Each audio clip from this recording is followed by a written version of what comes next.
আল্লাহর কোন বান্দা বান্দি যদি বাইতুল্লাহ শরীফের উত্তর পাশে নামাজে দাঁড়ায়, তার কিবলা হয়ে যায় দক্ষিণ দিকে। আল্লাহর কোন বান্দা বান্দি যদি দক্ষিণ পাশে নামাজে দাঁড়ায়, তার কিবলা হয়ে যায় উত্তর দিকে। আমরা যখন ঘুমাই আমাদের চেহারাটা পশ্চিম দিকে ঘুরে রাখি, ইমানদার হলো তাকেই বলা হয় যে ইমানদারকে কবরে রাখার পরও তার চেহারাটা কিবলা মুখ হয়ে থাকে। জোরে কোন সুবহানাল্লাহ। আল্লাহর ঘর খানায় কাবা দেখতে মন চায় কি চায় না? আল্লাহ সবাইরই তৌফিক দাও। জোরে কোন আমিন। আরব সাগরের পূর্ব প্রান্তে কোনো এক ক্ষেতের আইলের মধ্যে, আপনাদের এই এলাকার ভাষায় তথা আমাদের এই অঞ্চলের ভাষায় ক্ষেতের লাইল বলা হয়। আরব সাগরের পূর্ব প্রান্তে কোনো এক ক্ষেতের লাইলে অথবা আইলে একটা পিঁপড়া জবান খুলে আল্লাহকে ডাক দিয়া বলে, আমরা পিঁপড়ার ভাষা না বুঝলেও আমার আল্লাহ বুঝি কি বুঝে না? কুকুরের ভাষা আমরা বুঝি না, কিন্তু আল্লাহ বুঝেনি। পিঁপড়া বলে, হ্যাঁ মালিক, হজ্জের মৌসুম চলতেছে, তোমার বান্দা বান্দিরা লাব্বাইক লাব্বাইক বলে তোমার ঘরে যাবে।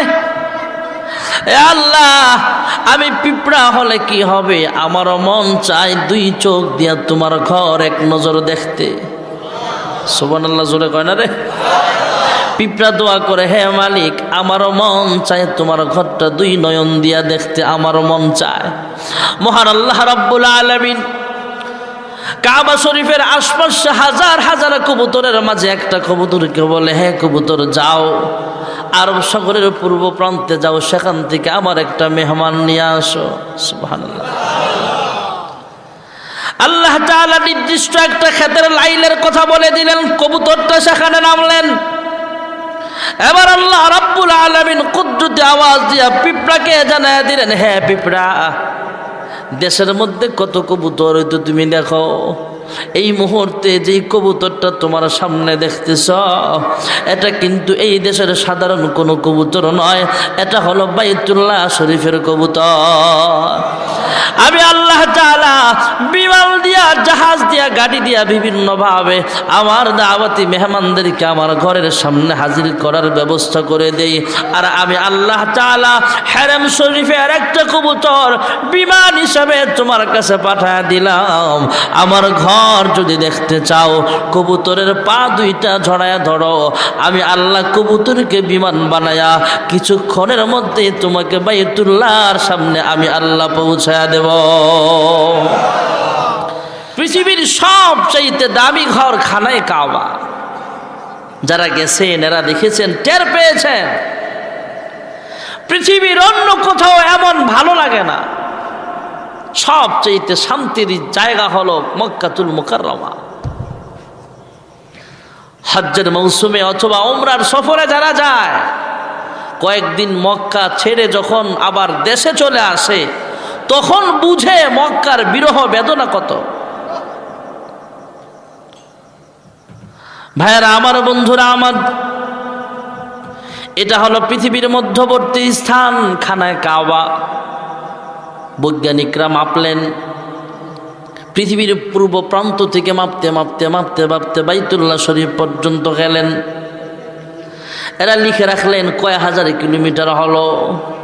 আবার পশ্চিম প্রান্ত যেখানে মানুষের জনবসতি শেষ, সেখান থেকে মাপতে আরম্ভ করলেন।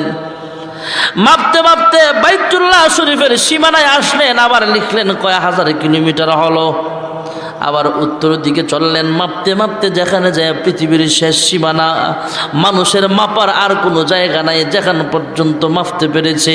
আবার লিখলেন কয় হাজার কিলোমিটার হলো। আবার দক্ষিণ পাশে মাপতে মাপতে পৃথিবীর শেষ সীমানায় গেলেন, সেখানেও মাপলেন, মেপে দেখলেন উত্তর দিকে যে কয় কিলোমিটার আছে, দক্ষিণ পাশেও তত কিলোমিটার, পূর্ব প্রান্তে যত কিলোমিটার, পশ্চিম দিকেও তত কিলোমিটার, তথা পৃথিবীর মধ্যবর্তী স্থান মক্কাতুল মুকাররমা। জোরে কোন সুবহানাল্লাহ। ভাইরা আমার, বন্ধুরা আমার, আল্লাহর হাবিব রাহমাতুল লিল আলামিন মক্কা ছেড়ে যখন মদিনার পথে রওনা হয়েছিলেন, মনটা শুধু বারবার মক্কার জন্য কান্দে। আল্লাহর হাবিব মদিনায় যাওয়ার পরে আল্লাহর হুকুমে বাইতুল মুকাদ্দাসকে কিবলা বানায়া নামাজ পড়ে, সাহাবায়ে কেরামও নামাজ পড়ে। কিন্তু মনে বড় আশা, আল্লাহ কোন দিন জানি বাইতুল্লাহর প্রতি আবার আমাদেরকে মনোযোগী করবে, আমাদের কেবলাটা আবার ঘুরায়া খানায় কাবা বাইতুল্লাহ কাবা শরীফকে আবার কোন দিন জানি আল্লাহ কেবলা বানায়া দিবে। মনের ভাষা আল্লাহ বুঝি কি বুঝে না। সাহাবায়ে কেরামদের নিয়ে নামাজ পড়তেছেন ভাইয়ারা আমার। আসরের নামাজ ফরজ কয় রাকাত? জোরে কর না। 2 রাকাত নামাজ শেষ, আর 2 রাকাত বাকি আছে। এমন মুহূর্তে জিব্রাইল আমিনকে আল্লাহ পাঠায়া দিলেন। জিব্রাইল আইসা পয়গম্বরের সিনাটা ঘুরায়া দিলেন, কিবলা পরিবর্তন হয়ে গেল। সুবহানাল্লাহ। 2 রাকাত পড়েছেন বাইতুল মুকাদ্দাসকে কিবলা বানায়া, বাকি 2 রাকাত আদায় করেছিলেন বাইতুল্লাহ খানায় কাবাকে কিবলা বানায়া। যখন সুবহানাল্লাহ। ওই মসজিদটা এখনো আছে। মসজিদের নাম হলো মসজিদে জুল কিবলাতাইন। 2 মেহরাবওয়ালা মসজিদ, 2 কিবলাওয়ালা মসজিদ। সুবহানাল্লাহ বলে। সাহাবায়ে কেরাম নামাজ পড়ে বের হয়েছে। সব মসজিদে কি এক টাইমে নামাজ হয় না, কিছু ব্যবধান হয়? কেউ আসরে নামাজ পড়ে 4টায়, কেউ পড়ে 4:15টায়, কেউ 4:05-এও পড়তে পারে। ওই মসজিদ থেকে সাহাবারা বের হলেন। বের হয়ে আশপাশের গল্লিতে যখন ঢুকতেছেন, আর দেখতেছে কিছু মানুষ এখনো বাইতুল মুকাদ্দাসকে কিবলা বানায় নামাজ পড়তেছে। ওই নামাজের ভিতরেই বাহিরের সাহাবীরা ডাক দিয়া বলে, ওই নামাজি, আমরা 2 রাকাত পড়েছি বাইতুল মুকাদ্দাসের দিকে ফিরা, আল্লাহর হুকুমে বাকি 2 রাকাত পড়া হয়েছে বাইতুল্লাহকে কিবলা বানায়া, তোমরাও কিবলা পরিবর্তন করে নাও। নামাজের ভিতরেই যাদেরকে বলা হয়েছে, ওরা তাদের সিনাটা ঘুরায় নিলেন, চেহারাটা ঘুরায় নিলেন, কিবলা পরিবর্তন করে বাইতুল্লাহকে কিবলা বানায়া বাকি নামাজটুকু আদায় করেছে। সুবহানাল্লাহ। আল্লাহর কোন বান্দা বান্দি যদি মদিনার মসজিদে যান, দেখবেন তখন মদিনাতুল মুনাওয়ারা মসজিদের দামও আল্লাহর কাছে আছে। মদিনার মসজিদের কাছাকাছি আরেকটা মসজিদ আছে, মসজিদে কুবা। হিজরতের পর পয়গম্বর সর্বপ্রথম যে কুবা গোত্রে অবস্থান করেছিলেন, কুবা কবিলায় কুবা, সেখানে একটা মসজিদ আল্লাহর হাবিব নিজেই নির্মাণ করেছিলেন, নাম মসজিদে কুবা। পয়গম্বর কয়েকদিন পর পর অজু বানায়া মসজিদের নবীর হুজরাখানা থেকে অজু বানায়া সেখানে যায় নামাজ পড়তেন। হাদিস শরীফে পয়গম্বর বলেন, কিয়ামত পর্যন্ত আমার কোন উম্মত যদি মসজিদে কুবায় আয়েশা 2 রাকাত নামাজ আদায় করো, মহান আল্লাহ রব্বুল আলামিন 2 রাকাত নফলের বিনিময়ে আল্লাহ তাআলা তোমার আমল নামায় একটা কবুল উমরা করার সওয়াব জমা করে দিবে। মসজিদে কুবা থেকে মসজিদে নববীতে যাওয়ার পথে আরেকটা মসজিদ আছে, মসজিদুল জুমা।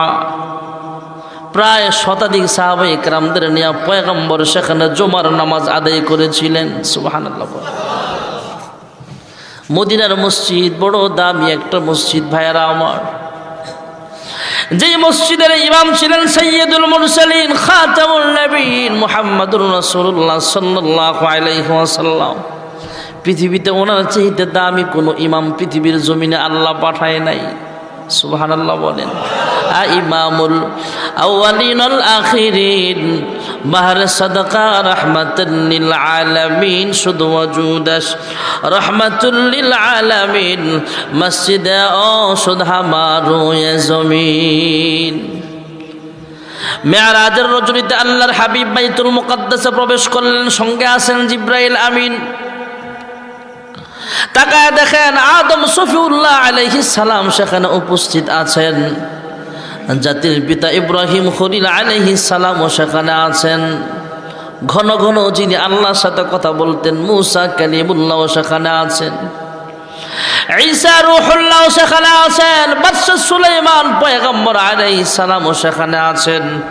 কিন্তু সবাই মুসল্লি হিসাবে আছে, সামনের ইমামতির জায়গাটা এখনো খালি আছে। জিব্রাইল আমিন পয়গম্বরের কানে কানে শোনায় দিলেন, ওগো আল্লাহর হাবিব, আর কারো অপেক্ষা করতে হবে না, সামনে চলে যান। আল্লাহ তাআলা আদম সফিউল্লাহ থেকে ঈসা নবী আলাইহিমুস সালাম পর্যন্ত সমস্ত পয়গম্বরদেরকে আল্লাহ তাআলা বাইতুল মুকাদ্দাসে একত্রিত করেছেন আপনার ইমামতিতে 2 রাকাত নামাজ আদায় করার জন্য। দামি ইমাম, পৃথিবীর সবচেয়ে দামি ইমাম মুহাম্মদুর রাসূলুল্লাহ সাল্লাল্লাহু আলাইহি ওয়াসাল্লাম।